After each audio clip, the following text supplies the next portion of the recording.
Senhoras e senhores, André Colares aqui, fundador do Mind Juice, para mais uma grande entrevista, hoje com um convidado super especial. É o primeiro convidado do norte do Brasil. Cara extraordinário, o escritório deles tem 28 anos de história. Hoje em dia, mais de 20 advogados trabalhando. São referências aí no Brasil, mas especialmente no norte do Brasil. É um cara extraordinário, advogado do dia a dia, barriga no balcão, mestre em direito, cara que tem uma atuação muito presente aqui em Brasília. Estava aqui na semana passada, tentamos marcar, não deu. Essa semana, graças a Deus, deu certo. E esse cara é meu querido amigo Clodomir. Prazer te receber aqui, meu irmão. Olá, André. Satisfação estar aqui com você.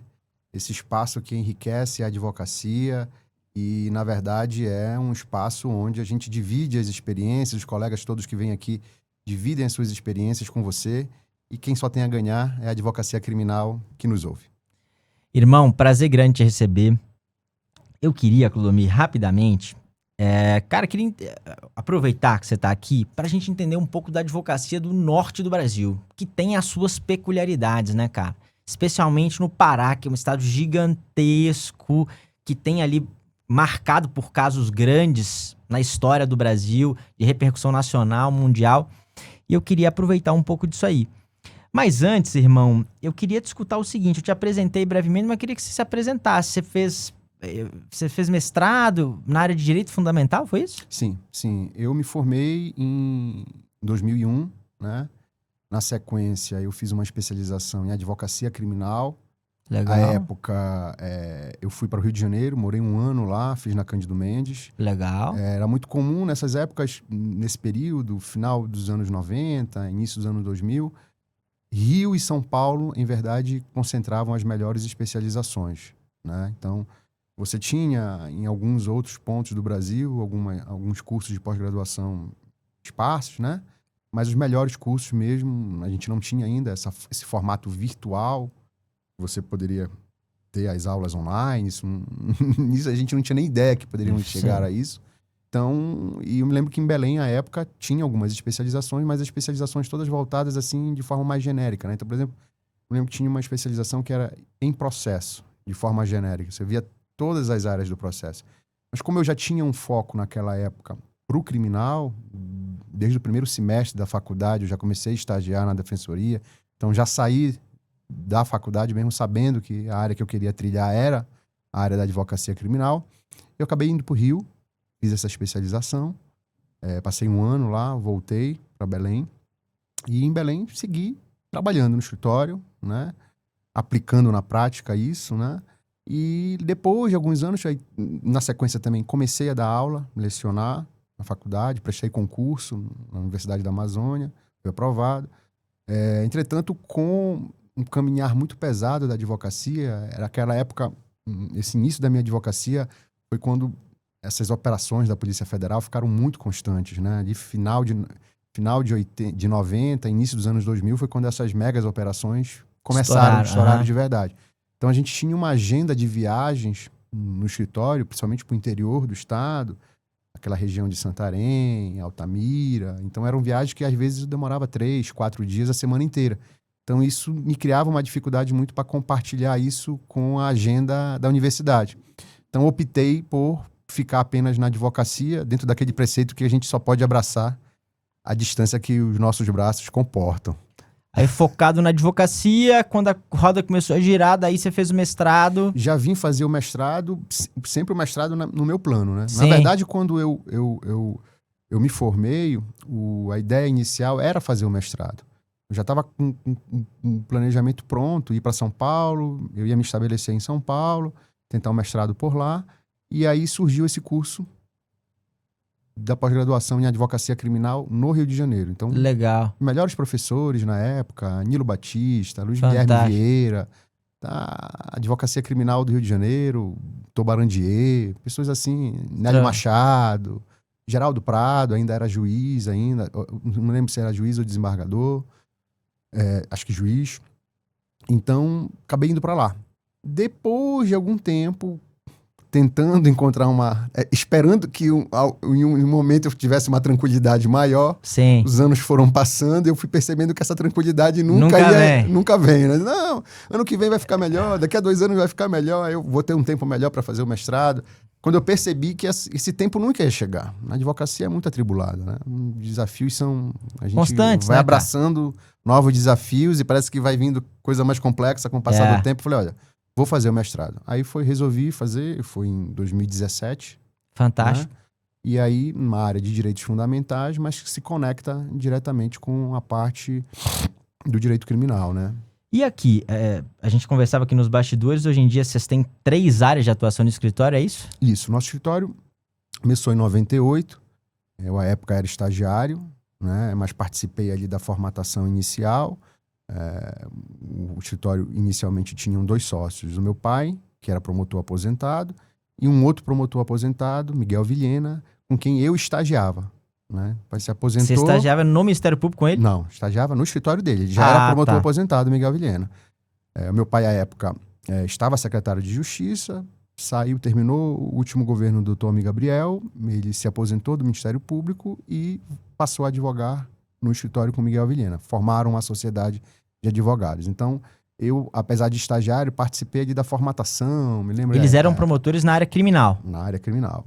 Né? O Miguel já estava aposentado há mais tempo, e o meu pai se aposentou em 98 e fundou o escritório com o Miguel. Então eu participei ali, apesar de estagiário, participei ali da formatação, aluguel da casa, escolha da primeira logomarca, né? Que legal, cara. A impressão dos primeiros cartões. Fantástico. Né? Os primeiros anúncios. Eu lembro que o anúncio, na época, a gente fazia anúncio na lista amarela. Você tinha a chamada Listel. No catálogo ali? No catálogo das listas amarelas, né? Então... as referências da advocacia estavam ali. Você procurava um advogado, um escritório de advocacia consolidado. Você ia na lista, nas páginas amarelas e tinha um anúncio lá do escritório, um telefone. Então ali era o nosso anúncio, tinha que estar ali. Então tudo isso a gente participou. E naquela época vocês já se posicionaram como criminal ou não? O escritório já foi pensado com um nicho específico do criminal. O Miguel, apesar de possuir, à época, já uma advocacia além do criminal, ele também fazia algumas questões do civil em geral, mas o nosso escritório ficou bem focado na área criminal e também na parte da improbidade administrativa. Como é que foi esse crescimento aí? Para chegar, hoje em dia tem 20 pessoas, essas 3 carteiras. Começou como? Começou o criminal e... Eu diria que foi um crescimento sustentável, tá, André? A gente foi, na verdade, agregando novas carteiras, muito em consolidação com as demandas que os nossos clientes vinham pedindo a nossa participação, né? Entendi. A primeira delas era improbidade administrativa. Então, como a gente tinha um penal muito voltado para o atendimento de agentes políticos, então a gente atendia prefeitos, deputados, secretários municipais ou estaduais. Então, quando chegava a demanda criminal, alguma ação penal proposta contra esses agentes, em regra também ela era acompanhada de uma ação de improbidade. Entendi. Então a gente viu ali a necessidade de começar a atendê-los nessa demanda. Posteriormente, já em 2009, a minha irmã, que é minha sócia, a Brenda, se formou e tinha uma afeição muito grande com o processo civil. Eu também, apesar de ter essa atuação no criminal, eu sempre fui um curioso e um amante do processo civil. Né? Sempre fiquei ali meio que indo e voltando com o processo civil. Gosto muito de processo civil. Que é fundamental para atuar nas cortes superiores, né? Muito, muito. Cara que muito. não domina o processo civil... Não, e te ajuda muito. Quando você domina o processo civil, você também tem na parte de recursal, né? Na parte de outras questões, o próprio raciocínio estratégico, ele fica mais apurado, né? E aí a gente foi ampliando. Com a entrada da Brenda, a gente acabou consolidando essa carteira de improbidade e vimos ali uma oportunidade também de expandir uma carteira para o administrativo sancionador mais amplo.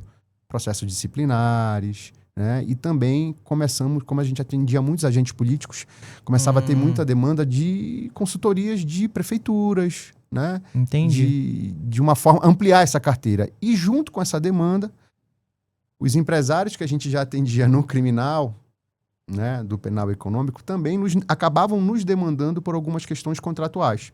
E aí também essas questões contratuais a gente começou a absorver.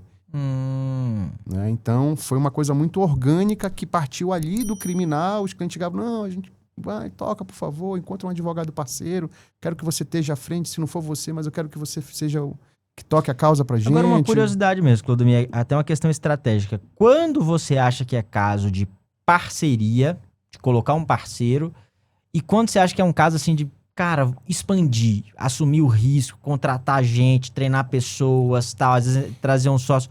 Como é que vocês fazem essa avaliação? No nosso caso, eu posso te falar pela nossa experiência. A gente se sentiu mais à vontade para expandir quando nós tínhamos uma pessoa, um sócio, no caso a minha irmã, capacitada e com expertise na área. Fantástico. Eu acho que você pode expandir uma determinada carteira no escritório, mas eu acho que é fundamental essa carteira estar sob a supervisão de um sócio. Tá? Porque o advogado até funciona, você tem um advogado mais experiente, com uma experiência estratégica em outra área.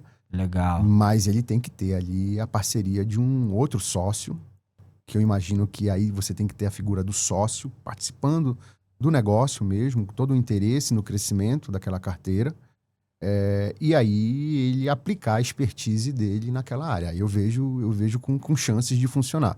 Agora, vou ampliar aqui minha carteira e vou... Contratar um monte de gente, botar para trabalhar. Não acredito que isso funcione muito bem, André. Então, hoje em dia, criminal, improbidade... Direito público, em geral, a gente já a gente não atende só improbidade, isso acabou se ampliando.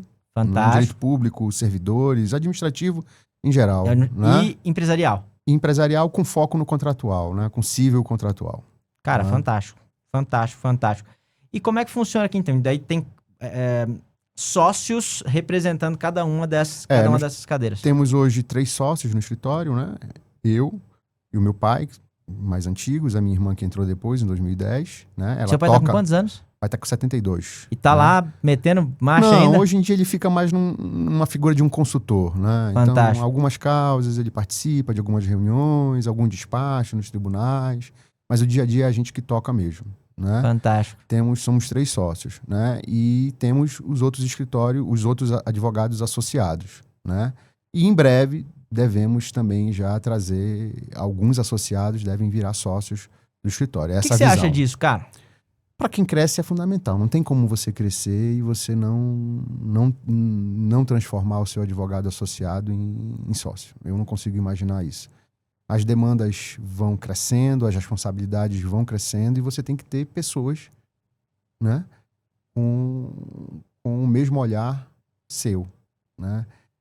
A gente tem muitos advogados que trabalham conosco que têm mais de 10 anos que estão conosco no escritório. Entendi. Né? Então, tem aquela questão da cultura, de ter absorvido a nossa cultura organizacional, a nossa forma de atendimento, o nosso olhar mais estratégico, né?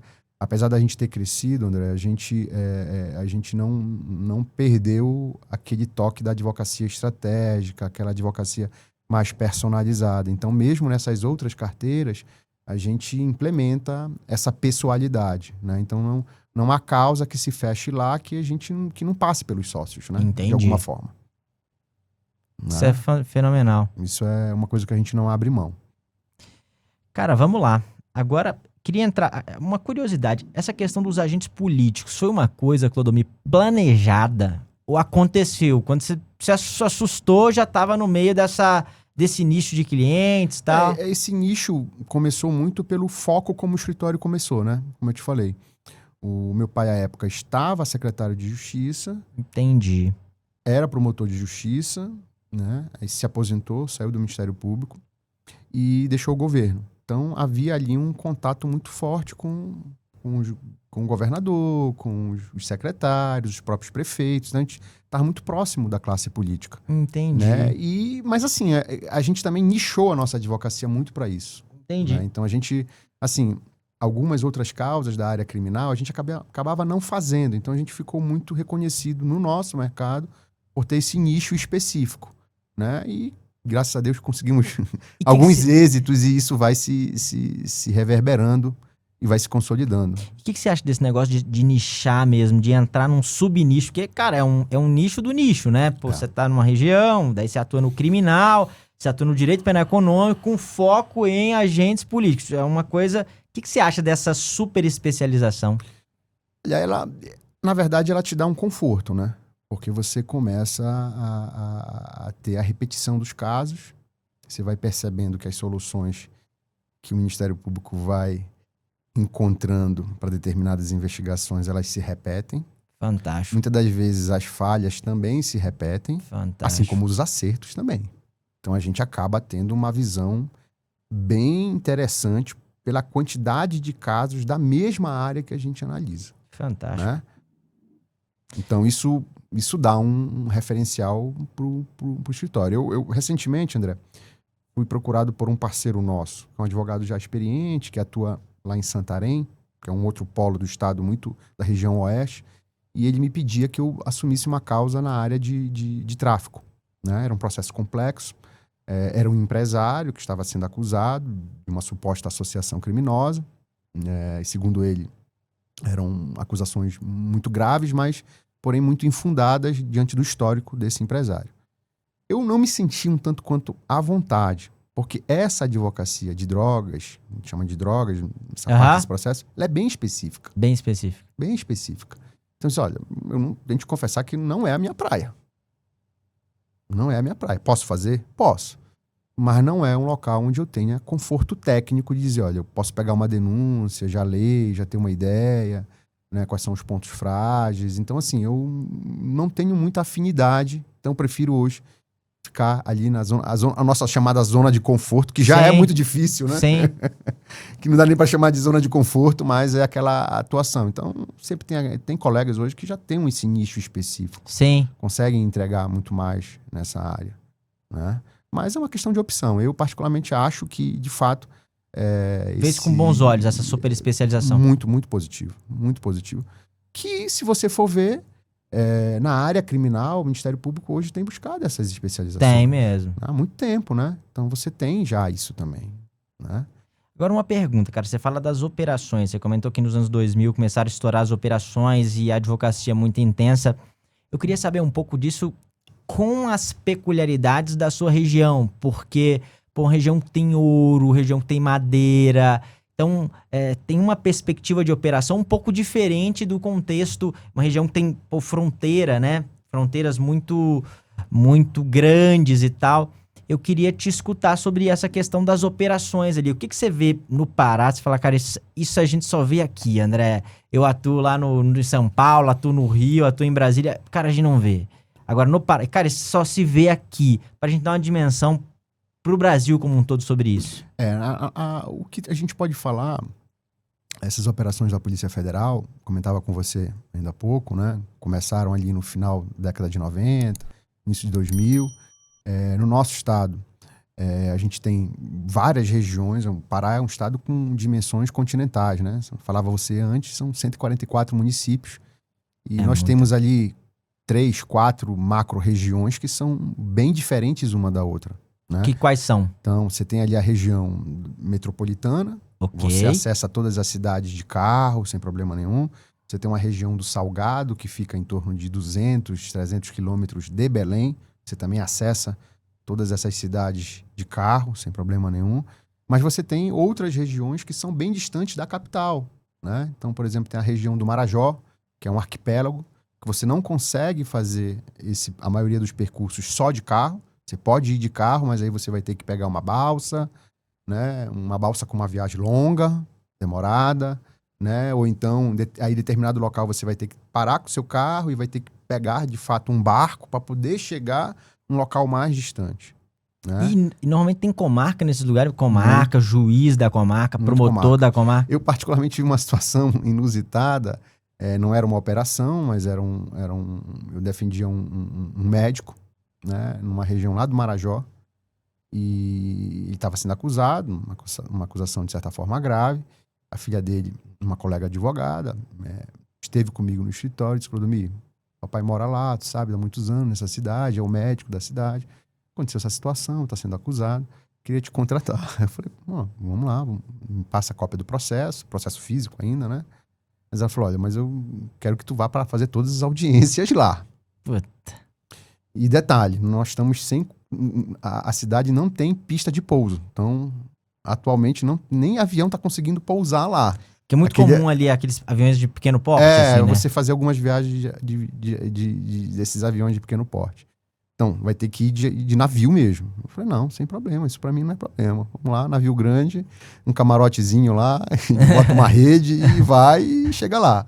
E chega lá, várias peculiaridades, né? Então, você fica num hotel, na beira do rio, né?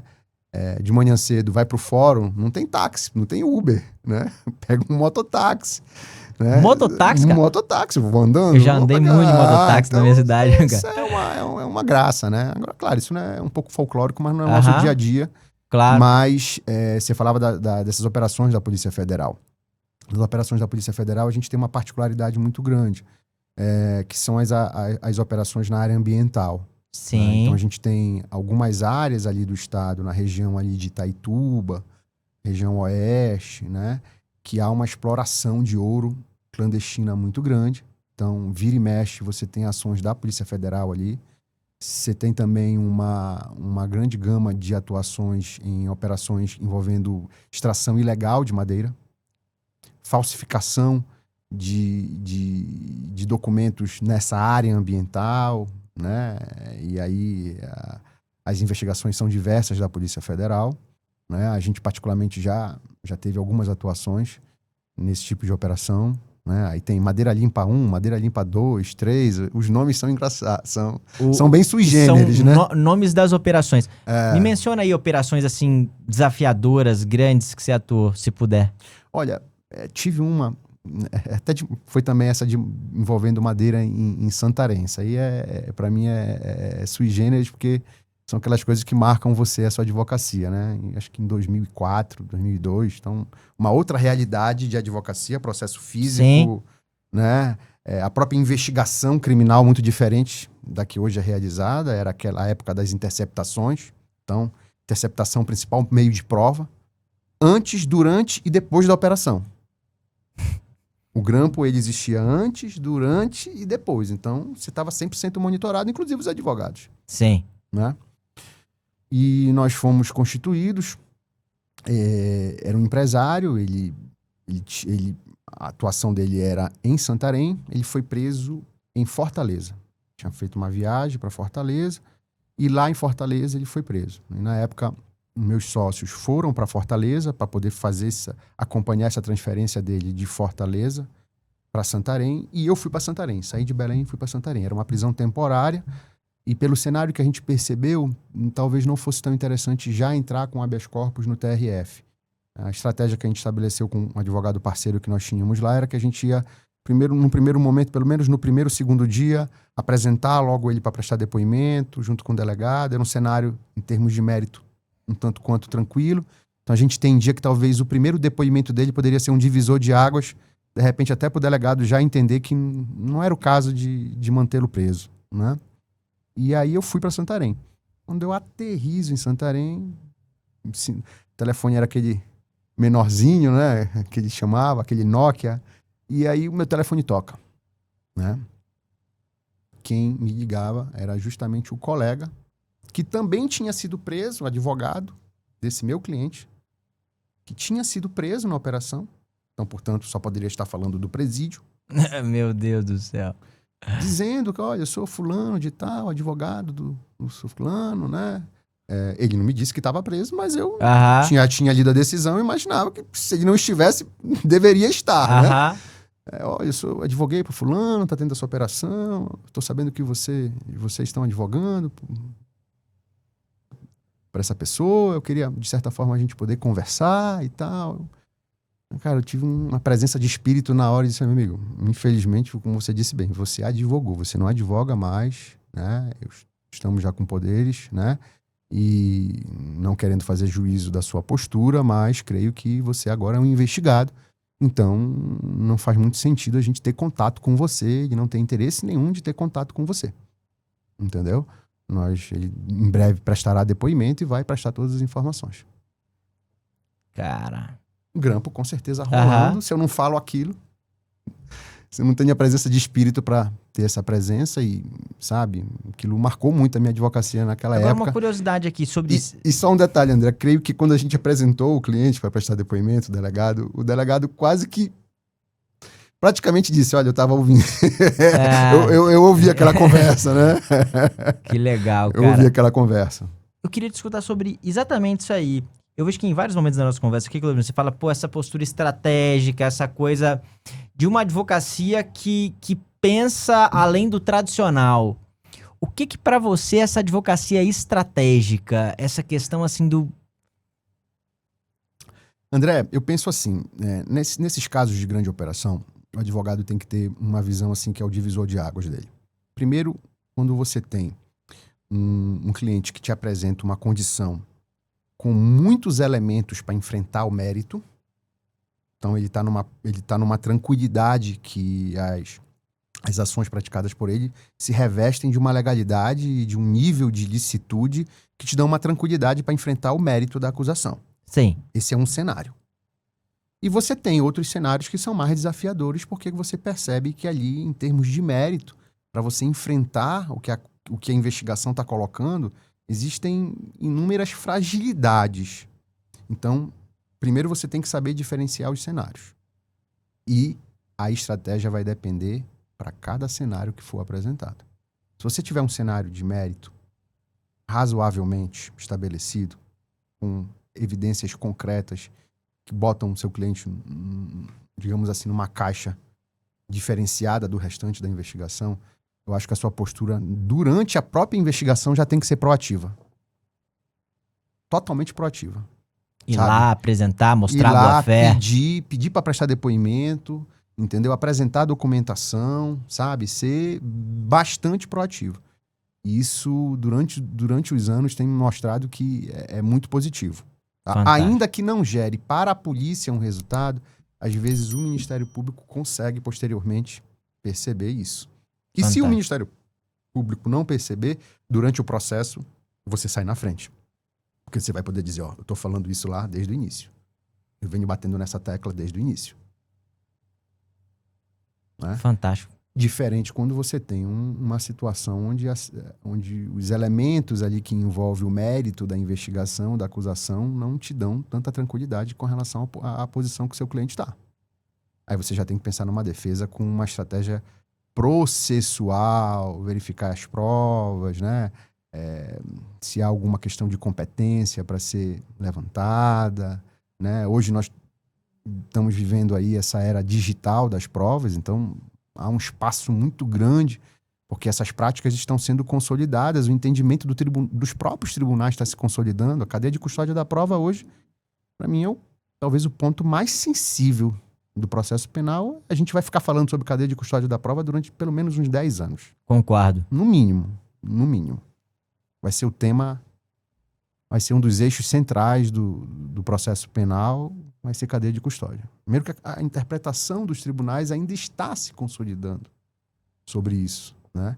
Então você tem um campo muito grande. Então veja que a estratégia de como você vai enfrentar esses desafios, de fato você não pode querer estabelecer um padrão fixo de postura para situações que são diversas. Além disso, quais são os agentes que estão funcionando ali na investigação criminal? Você tem, de fato, um promotor, um procurador da República que está disposto a ouvir o seu cliente com um nível de razoabilidade para desconstituir talvez uma verdade já estabelecida?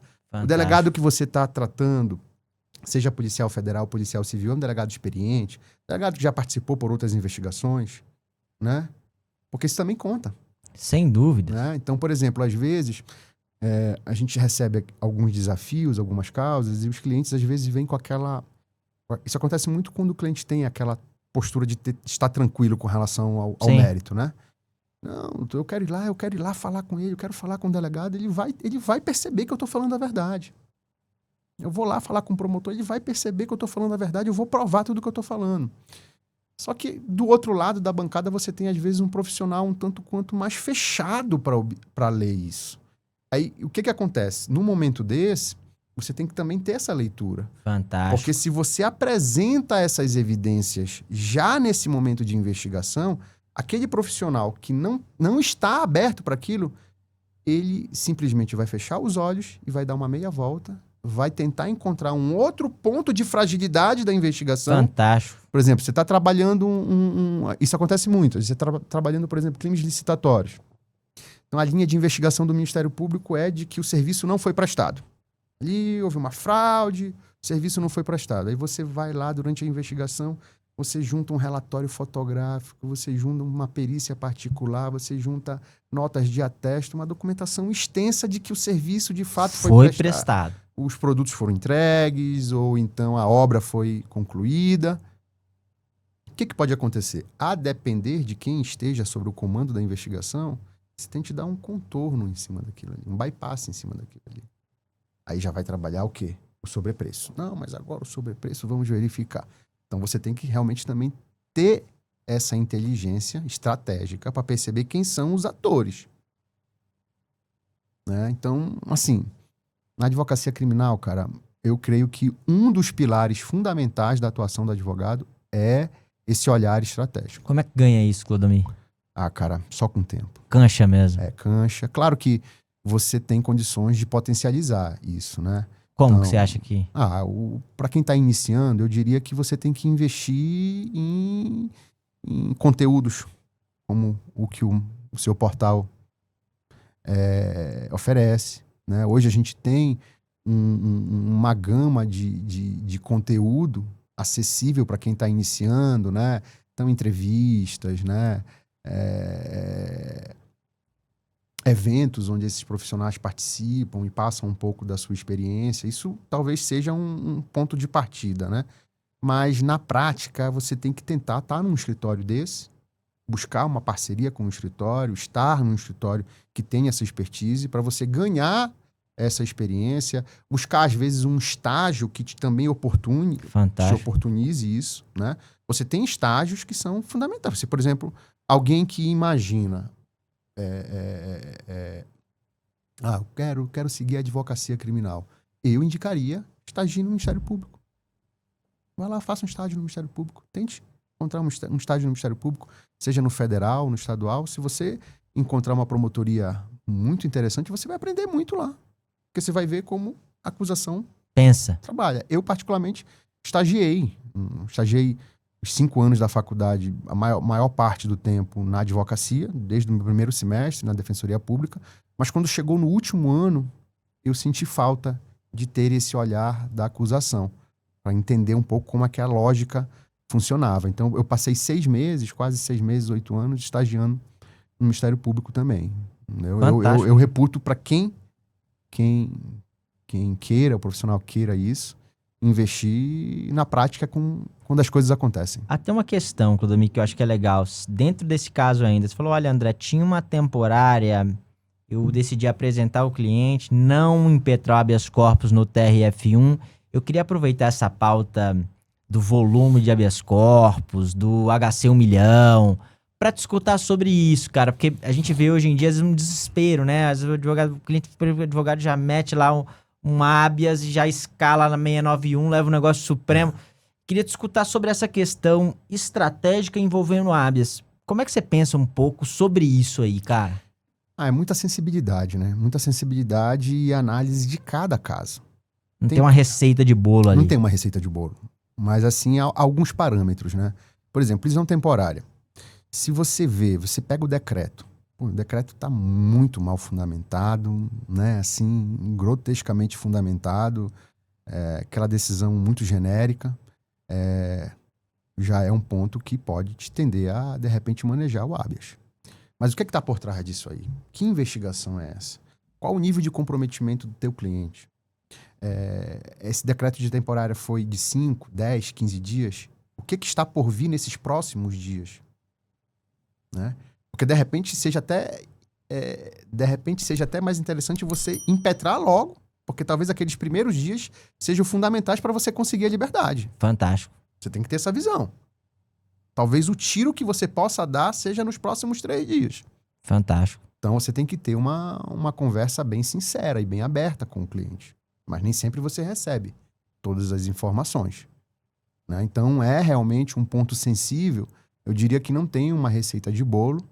É analisar cada caso, E muito nessa lógica de como a decisão está fundamentada ou não, qual o nível de comprometimento que o seu cliente tem com aquilo ali, né?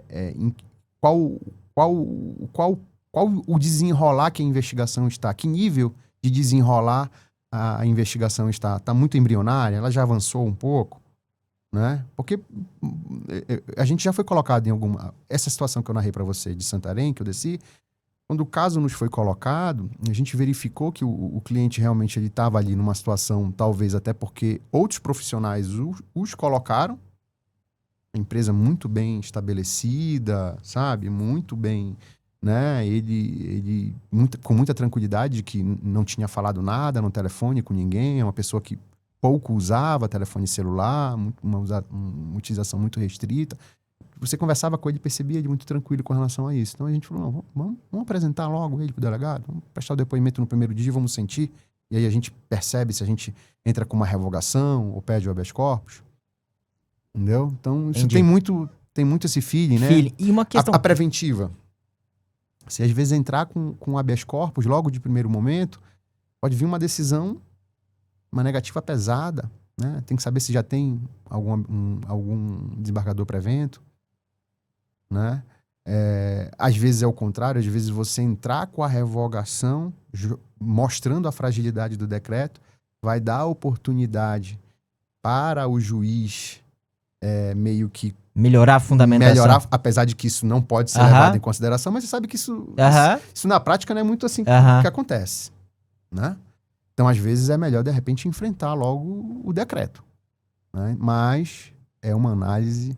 para essa advocacia de liberdade, talvez é uma das análises mais difíceis. Mais desafiadoras. Feita, né? Mais desafiadoras. Como é que vocês fazem? Você faz isso normalmente junto, o time ali, se debatem em conjunto, é você Sim. com o seu líder lá? Eu tenho, hoje em dia, uma equipe de 4 advogados, a gente faz reuniões semanais de alinhamento, né? E, em regra, a gente tem, acho que durante esses 28 anos, André, a gente teve uma oportunidade ou duas em que nós tivemos mais de um cliente preso no escritório. Que isso? Tem cliente preso agora, nesse instante? Não temos, nenhum. Oi, aí é bom demais. Não temos. Que loucura, cara. Não temos. Eu acho que foram 2 ou 3 oportunidades que nós tivemos, ao mesmo tempo, 2 clientes presos. Eu tive 2 habeas corpus sendo processados, por exemplo. Entendi. Então, quando a gente tem um cliente, meio que é uma força-tarefa, todos os advogados pensando, entendem. Lá, eu costumo criar uma logística lá, a gente tem os advogados, um ou mais de um, tocam determinados casos. Tá. Mas todos sabem de tudo que está acontecendo no escritório. Fundamental. Então, quando a gente vai debater a estratégia do processo, todos participam. Então, se o advogado não é aquele que está responsável por tocar o processo, fazer o acompanhamento, fazer as minutas das peças, para discutir conosco, fazer as pesquisas, mas ele está entendendo tudo o que está acontecendo. Então, hoje você está aqui em Brasília para lidar com apelação. Estou em Brasília para lidar com uma apelação. Entendi. Né? E todo mundo está entendendo. A facilidade do WhatsApp, graças a Deus, isso nos ajuda muito. Sensacional, né? Cara. Agora, aproveitando essa pauta Brasília, você poderia despachar ou sustentar lá de Belém, né? E nós comentávamos aqui mais cedo sobre a malha aérea que é judia, 4 horas da manhã, 5 horas da manhã os voos. E eu queria discutir, Clodomir, sobre essa questão da virtualização, os ganhos disso, mas também queria te ouvir sobre a presença física, a importância da presença física. Queria discutir sobre essa pauta aí, que eu acho que é uma pauta importante. Essa presença física, André, eu diria assim que ela é fundamental. Ela pode ser decisiva. Né? A sustentação oral, ela é importante. A sustentação oral presencial, para mim, ela faz a diferença. Acompanho muitos julgamentos aqui no TRF1. Eu só abro mão de vir presencialmente quando, de fato, a minha agenda não coincide, e sempre que há esse casamento, eu peço adiamento de um dos atos. Ou da audiência, ou do outro julgamento, Pra vir mesmo. Pra poder vir, né? Porque, por exemplo, você vindo, eu tava falando com você vai fazer um despacho de um memorial. Eu costumo dizer que você vai fazer um despacho de memorial, eu aprendi isso com o Miguel Vilhena, que foi o nosso sócio. Ele dizia, quando ele ia pedir para despachar com a autoridade, ele dizia: doutor, fique tranquilo que eu não vou demorar. É 1 minuto em pé, sem direito a café. Ou seja, você tem que ser objetivo. Aquela autoridade tem várias pessoas para atender. Né? Então, não é a oportunidade ali de você contar todo o drama do processo, todas as nulidades que você vai arguir, todas as preliminares. Se for uma apelação, você imagina, às vezes você tem uma apelação com esses casos de direito penal econômico, crimes complexos, você tem sentenças, às vezes, que passam de 50, 60 páginas. Necessariamente você precisa fazer apelações que enfrentem muitas questões. Então, não é muito comum que você precise escrever, às vezes, mais de 30, 40, 50 páginas, mesmo sendo conciso, porque tem muitas questões a serem debatidas. Você vai querer expor todos esses pontos num despacho. O despacho tem que demorar ali 10 minutos, 15 minutos no máximo. Só que você estando presencial, você pode fazer alguns destaques. Você pode trazer um documento, aquele documento que é o mais importante, aquele documento que você vai levantar na tribuna e já entregar para o desembargador, entregar para o desembargador, olha esse documento aqui, e tal, ele comprova exatamente o que eu estou falando por conta disso, isso, aquilo. Né? Então, é só a presença física que vai te dar essa diferença. Né? Claro, essa virtualização, ela te facilita em muitas questões, né? Muito, muito mesmo. Hoje os tribunais atendem, os desembargadores atendem, os ministros também, no STJ, atendem de forma virtual, fazem despacho virtual. Mas eu acredito que a presença física, a presença pessoal, ela faz completa diferença. Fantástico, Clodomir. Olhar olho no olho, né? Você falar, o desembargador te ver presencialmente, argumentando, vendo a sua presença, ele ainda é, para mim, um ponto de diferença. Cara, eu acho que faz diferença pro caso e faz a diferença pra sua advocacia, que você vai criando uma familiaridade com a corte, né? Sim. E quando você chega ali você tá fazendo isso há 28 anos. Sim. Quando você chega ali pela 20ª vez... Ô, doutor Clodomir... Sim, isso faz. Tem uma identificação do rosto, do trabalho técnico apresentado. Tem. Você aí já passa a ser conhecido pelo próprio gabinete, o chefe de gabinete, com quem você marca, né? Então, já isso aí cria uma certa identidade e você tem que estar ali militando, sustentando, sendo vencido em muitas das questões, perdendo muitas das questões, né? A advocacia criminal, André, ela você sabe muito bem, um trajeto com muitos desafios. Muitos desafios. Muitos. Advogado criminal, ele é um ser humano que luta e aprende, depois de muitas quedas, como vencer os obstáculos. Mas para isso ele tem que cair, tem que errar, e tem que perder alguns desafios, que às vezes são derrotas que não tem ligação nenhuma com a tua atuação direta, mas por questões conjunturais de cada caso. Entrando nessa questão da formação do advogado, você comentou agora, eu gostei disso aí, vou repetir. 1 minuto sem direito a café. Gostei. 1 minuto em pé. 1 minuto em pé sem direito a café. Fantástico. Para mostrar que vai ser objetivo. É o objetivo. Tem alguma outra lição assim do seu pai? É Vilhena, né? O Tom Miguel Vilhena foi nosso sócio. Do Vilhena, sócio. que foi sócio. Alguma outra questão assim que era dita que você repercute até hoje, que você passa adiante? Olha, eu não diria uma frase, né? Mas uma forma de atuar, né? Eu me lembro que à época, né, o papai por ser promotor, o Miguel também por ser promotor, então eles eram tidos assim com pessoas com uma relação, de certa forma, diferenciada no Ministério Público. Sim. Por ter atuado com os promotores, sim, ter convivido com os juízes, né? Então a gente, às vezes, era demandado por algumas pessoas que sempre vinham, às vezes, achando que essa relação, ela, de certa forma, iria os beneficiar ou privilegiar, né? E eu sempre vi uma postura deles muito técnica, no sentido de dizer, cara, não tenho uma excelente amizade, uma excelente relação com promotor A, promotor B, juiz A, juiz B, mas de forma alguma eu vou fazer algum pedido que não tenha fundamento na técnica e no direito. Fantástico. Então, é aquela lição de que os seus pedidos, de fato, na advocacia, você também é visto pelo que você pede e como você pede, né? Então, às vezes, você é estimulado pelo desafio. Na advocacia criminal, às vezes, por exemplo, vou dar um exemplo muito claro para ti.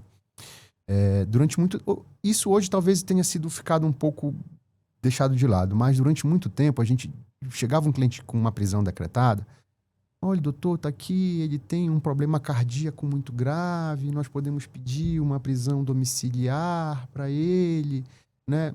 E aí você via uma vulgarização desse instituto, né? Você vê situações de situações médicas, né? De doenças nem tão graves que jamais poderiam justificar um pedido desse sendo utilizado. A gente, particularmente no escritório, pouco fazia uso desse artifício, né? Porque só deixava para usar ele quando de fato tinha fundamento. Isso dá credibilidade e Te boa dá fé, né? credibilidade. Porque também, quando você utiliza isso, um argumento desse fraco, o próprio magistrado, o próprio promotor vai dizer, poxa, não, tá usando isso porque não tem outros argumentos, né? Fantástico. Então, assim, é uma máxima de que você tem que, na advocacia também, você tem que prestar atenção no que você pede.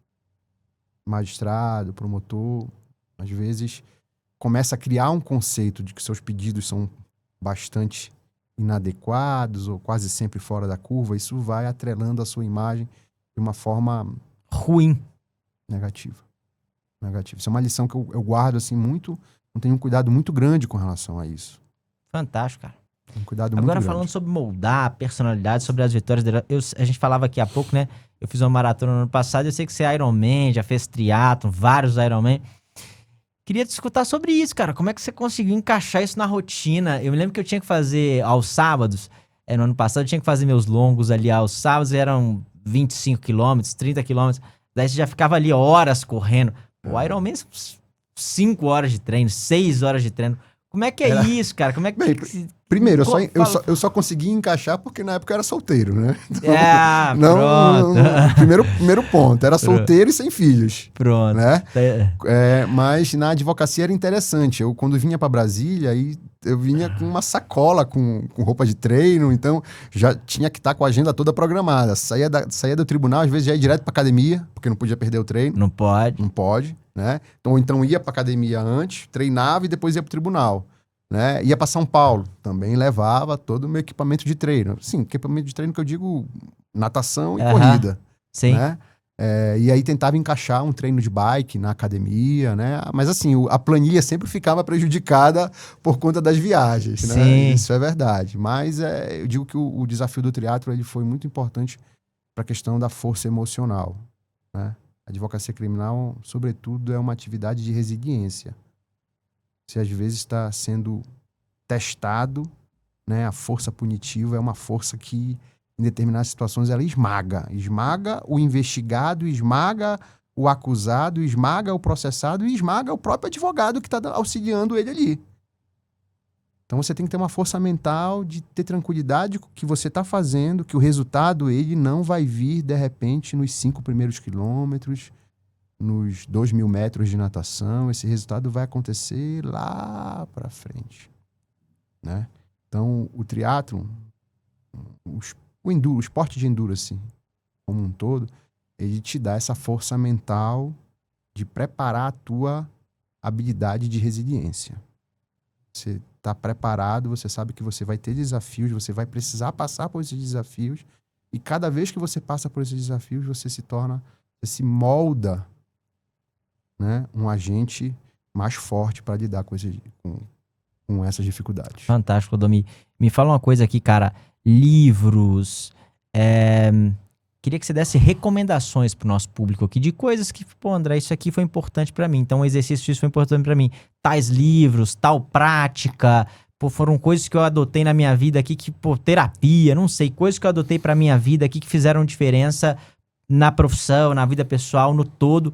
E até dentro desse contexto também, essa questão de, pô, família e trabalho, como é que você equilibra isso com as viagens, com tudo? Queria te ouvir sobre isso. É muito importante, né? Eu creio que o advogado criminal, sobretudo, isso também se aplica à advocacia como um todo.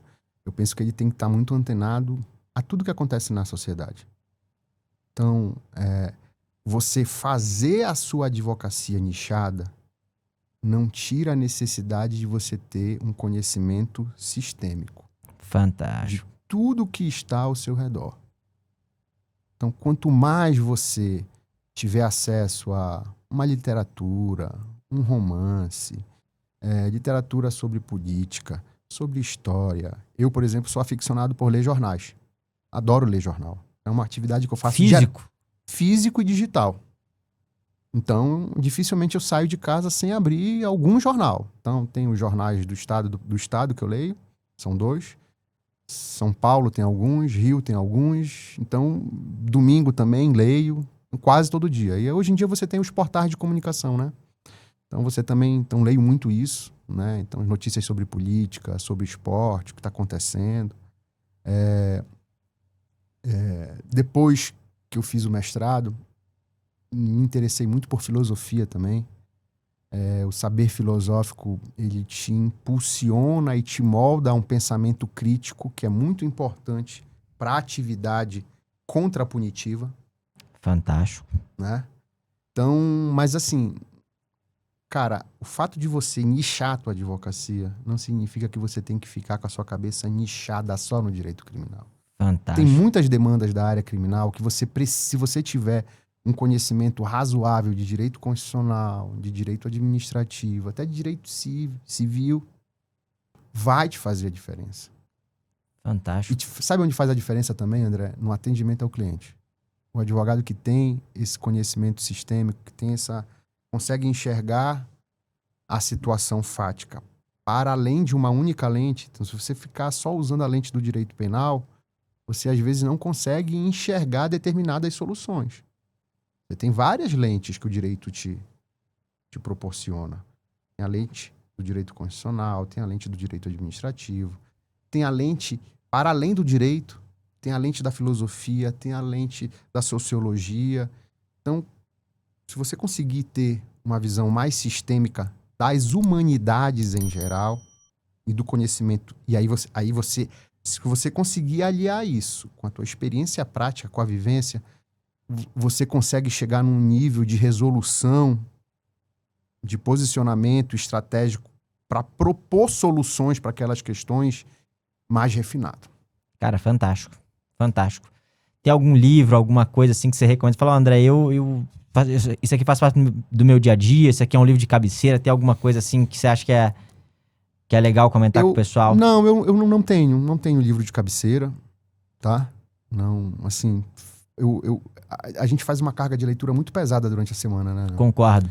Então, quando eu leio, vou te dizer, quando eu escolho um livro para ler, vou te dizer, nas férias. Geralmente eu compro um livro nas férias, ou então quando eu tô com uma sequência de viagens muito grande, eu acabo comprando um livro e durante a viagem eu vou lendo uma parte ou outra, né? Recentemente, o livro que eu comprei, que eu estava lendo, eu gosto muito de ler sobre política, é um livro que é do professor Felipe Nunes, que ele trata sobre essa questão dessa guerra ideológica, né? Do abismo, esse abismo que existe aí entre ideologia de direita e ideologia de esquerda, como isso vem afetando as eleições, essas questões identitárias, né? Que elas também chegam para o direito criminal, chegam para a advocacia, né? Então, você às vezes tem alguns advogados que são vistos como os advogados da esquerda, os advogados da direita.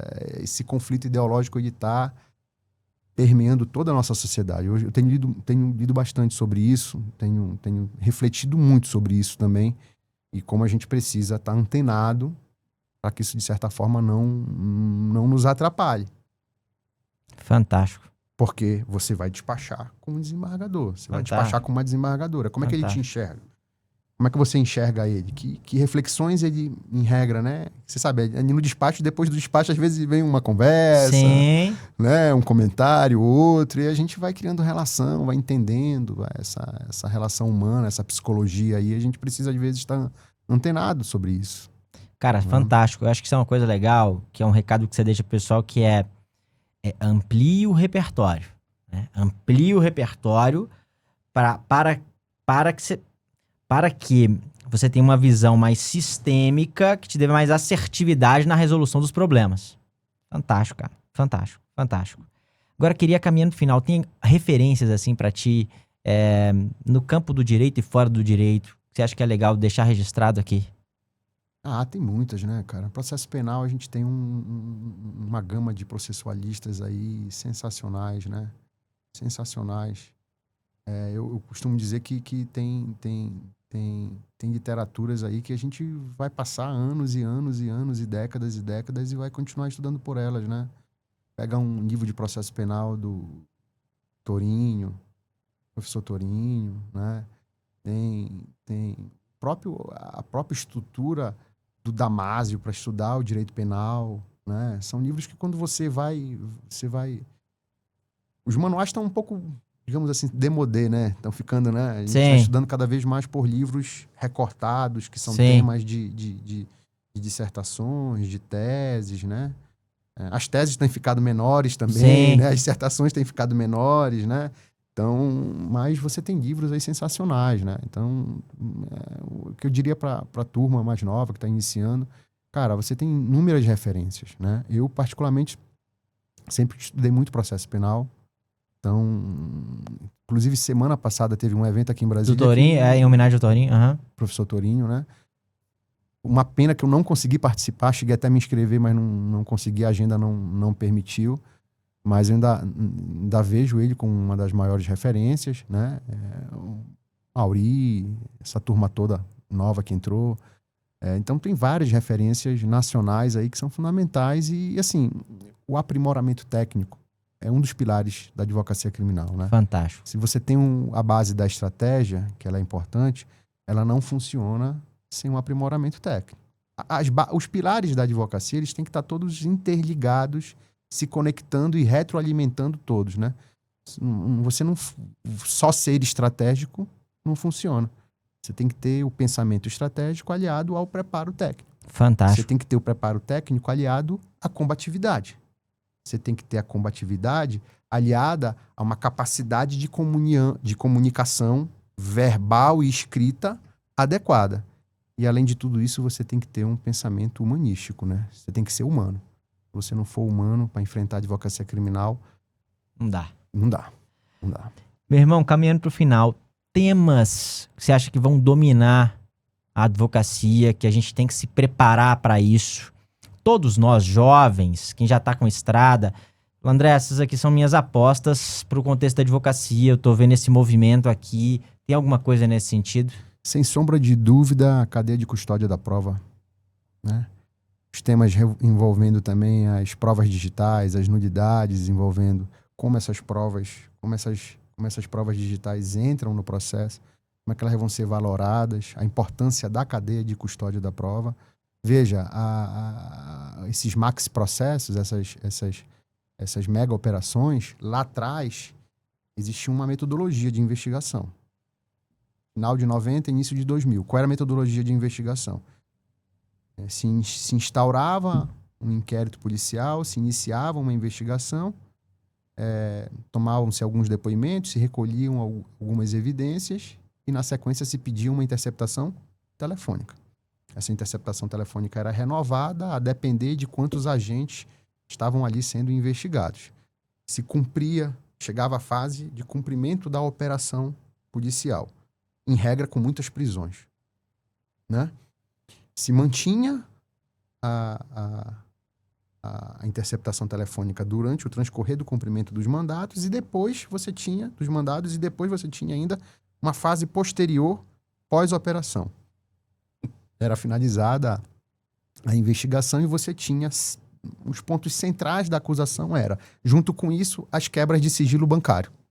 Fantástico. Né? Então, a denúncia, em regra, ela tentava conectar as conversas com as provas documentais e a quebra de sigilo bancário. Isso mudou completamente. Com o passar dos anos e com as nulidades que foram sendo decretadas dessas operações que acabavam por criar interceptações telefônicas aí que duravam 2, 3, muitos anos sequencialmente, né? Com decisões repetidas, genéricas, né? E aí é muito comum você ver alguma crítica em relação porque foi aquele caso. Não, mas aquele caso, na verdade, ele representava uma prática que já vinha sendo consolidada. Né? Sim. Que já vinha sendo consolidada. E aí a Polícia Federal começou a precisar repensar. Digo Polícia Federal porque é a agência punitiva que está na vanguarda dessas metodologias de investigação. E houve uma mudança nessa metodologia de investigação. Hoje a interceptação telefônica ela é usada pontualmente. Né? Então, um dos pontos principais é a arrecadação das provas digitais. Por quê? Tudo se faz através, hoje, no smartphone. Então, aqui tem a sua localização. Tá doido. Aqui tem os principais acessos que você fez, as principais pesquisas que você fez. Tem as conversas que você teve com seus interlocutores. Então, a busca e a apreensão deste aparelho aqui é uma devassa gigantesca e pode, nessa devassa, encontrar evidências para uma interceptação, para uma investigação muito forte. Então, hoje, o ponto fulcral dessa investigação, desses macroprocessos, é a arrecadação dessas evidências digitais. E as questões, elas vão ganhando contornos cada vez mais diferentes e os tribunais estão sendo colocados à prova a debater essa matéria. Então, creio que a gente vai ter uma discussão, uma consolidação disso, pelo menos entre 5 e 10 anos. Esse vai ser o tema que vai, de fato, dominar o processo penal. Fantástico, cara. Fantástico, tema importantíssimo. E, de fato, né, cara, a advocacia tem que se atualizar para conseguir lidar com essas questões. Tá tudo aqui hoje em dia, né, Clodome? Tudo aqui, cara. É uma coisa que é impressionante. De fato, o modus operandi muda e a gente tem que se adaptar para lidar com essas novas perspectivas aí todas. E tem um detalhe, André. A advocacia não está preparada, não tem conhecimento específico para lidar com isso. Não tem. Você, enquanto advogado, claro que isso vai depender do potencial do seu cliente, né? Se o cliente tiver potencial, contrate um profissional da área para te dar suporte nisso. Cara, você tem toda a razão. Entendeu? Eu tenho alguns profissionais que atuam conosco, nos auxiliam, mas é um conhecimento muito específico, ainda que você tenha uma afinidade, eu gosto, cara, mas você não consegue abraçar tudo. Não consegue. Cara, para dar um exemplo, a gente tem um encontro bem legal que é a nossa imersão em nulidades e provas digitais. Um dos professores, eles são dois dos principais, o Antônio do Santo Júnior e o Leandro. Cara, o Leandro especificamente, eles têm lá eles têm o maior laboratório de forense digital privado do Brasil. Clodomir, é uma realidade tão diferente, cara, que os caras têm computadores mesmo, que custaram R$300 mil. Sim, sim. Para dar conta de rodar ali o material, etc. Vários desses, vários. Então, eu tô dando um exemplo assim, simbólico e material. Pô, tem um puta laboratório lá, gigantesco. São 25 pessoas na equipe. Galera entende profundamente de tech, etc. Mas para dizer o seguinte, cara, existe alguém super especializado que só faz isso. Que só faz isso, cara. O computador do cara é só pra fazer isso. A formação do cara é só pra fazer isso. O time do sujeito é só pra fazer isso. Então, cara, se o cliente tem condição, tem que buscar um profissional e buscar. A gente tem que buscar se capacitar minimamente pra conseguir... Entender a dinâmica, conseguir construir. O Leandro sempre fala isso comigo. Leandro, muitas vezes, tem o advogado assim que eu vejo que é diferenciado. Eu dou pra ele o subsídio e ele... consegue fazer o intercâmbio entre a parte técnica e o jurídico e construir a tese. Quando a gente não consegue fazer um bom trabalho é quando nós damos subsídio técnico e o advogado não consegue dar encaminhamento para o subsídio técnico que a gente deu. Então é também importante entender para conseguir dar encaminhamento para toda aquela parte técnica ali, né? E tem um outro detalhe, né, André? Esses casos envolvendo cadeia de custódia, a maioria deles tramita em segredo judicial. Não é toda a advocacia que tem acesso aos julgados. Verdade. Então, até a consolidação dessas teses tende a demorar um pouquinho mais, porque não é todo mundo que tem acesso. Concordo.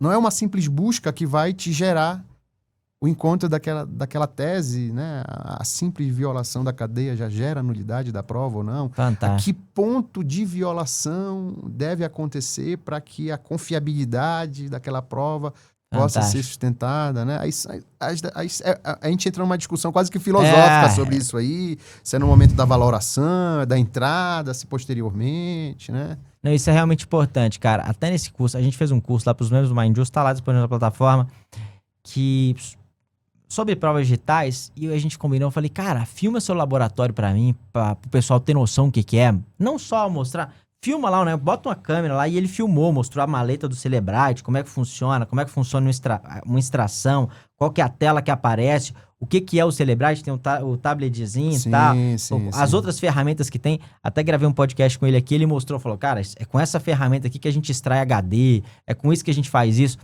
Pro advogado conseguir materializar isso, até para fazer uma inquirição numa audiência de um perito, de um assistente técnico, de alguém da inteligência que participou ali da operação. Então isso aí, cara, concordo absolutamente contigo. Absolutamente, sem dúvidas. Esse é um dos eixos centrais. Ó, nosso... Peraí, 1, 2, 3... Foi. Nosso tempo deu ali. Vai conversando e vê o tempo passar. Queria que você deixasse aqui, Clodomir, um recado final, cara. Um recado para advocacia como um todo. E também queria que você deixasse um recado para a advocacia do norte do Brasil. Às vezes tem um colega aqui lá do Marajó que está nos escutando e que, poxa, te vê, admira a advocacia que você pratica, pô, vê o que vocês estão construindo aí, pô, se inspira em você. Eu queria que você deixasse um recado para a advocacia aqui, meu irmão. O recado é de não desistir, né? Porque o nosso dia a dia, André, repito, o advogado criminal, ele sofre muito.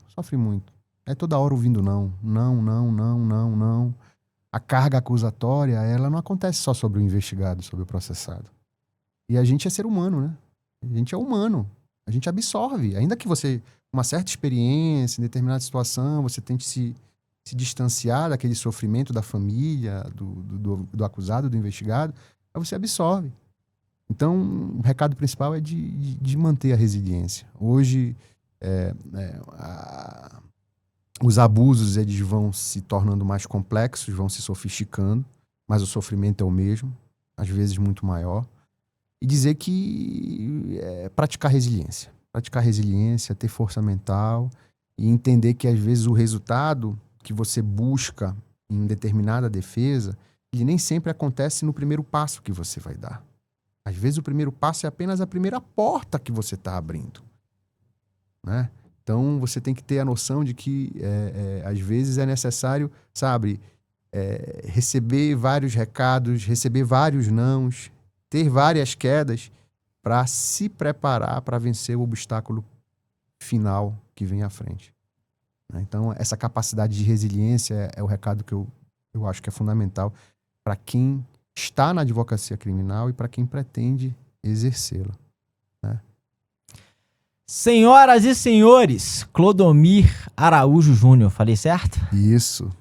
Grande craque, para você que aprendeu com a gente aqui, aprendeu com essa fera, bebeu um pouco dessa experiência, desse conhecimento, pô, manda esse negócio pros amigos aí, bota no grupo do escritório, leva essa mensagem adiante, isso é importante, turma, e é um exercício que a gente faz de escutar advogados de verdade, advogados que estão no campo de batalha. O Clodomir tá aqui em Brasília, não é que ele tá passeando com a família, não. Ele tá aqui advogando, agora vai despachar no TRF1, amanhã vai advogar, há 28 anos tá advogando. E alguém que está numa posição que ele pode falar da vida dele, do dia a dia. Não é que ele se preparou pra vir aqui. Não, cara, isso aqui é uma conversa mesmo franca da vida. Então, absorva esses conhecimentos. Tenha a capacidade de aterrissar isso pra sua realidade. Às vezes sua realidade é um pouco distinta. Adapta isso para a sua realidade e vambora. Escuta esse conselho aqui, resiliência. Uma semana cheia de resiliência e um dia cheio de resiliência, uma advocacia cheia de resiliência para você. Um abraço para todos e até a próxima, Clodomir. Obrigado demais, cara. Feliz de te receber aqui. Muito honrado. Obrigado, André. Sempre à disposição do teu espaço. Valeu, meu irmão.